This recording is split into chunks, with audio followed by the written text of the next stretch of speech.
we need to talk about Florida for just a minute. Florida, of course, down here.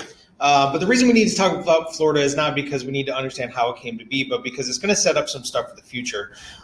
First is that when we talk about Florida, we need to remember that it was under control by the Spanish in the early 1800s. And the Spanish were kind of losing control over their dominion in this time period.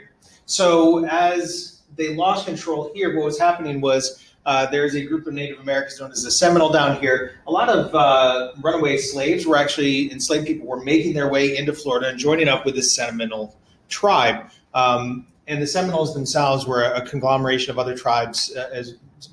We don't need to talk about that too much. The Seminole War is when some of those Native Americans were going into Georgia. There were some conflicts between the white population there and the Native American population there. And what ends up happening is the white population in Georgia is going to start pushing back against the Seminoles here. And the United States is going to give a job to a young Andrew Jackson, who is a general here, and he's going to sweep into Florida and he's going to create some international incidents.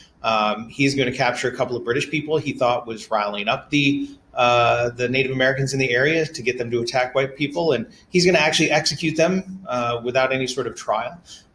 There's this whole big skirmish because Jackson's going to go and capture the capital, I believe, at Pensacola, which angers the Spanish. And what ends up happening is while the administration under John Adams is going to be very critical of Jackson, the American population thinks that this is great, and he becomes a war hero between this and what happens in the War of 1812. So Jackson is really launching a presidential campaign at this point.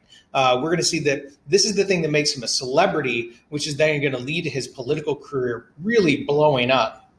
At the end of all this, what happens is that Jackson, he captures Florida, occupies Florida, and even though the administration is not happy with this, the Secretary of State at the time is going to use this as a way. John Adams is going to negotiate the Adams-Onis Treaty, which Florida is going to become part of the United States through that treaty.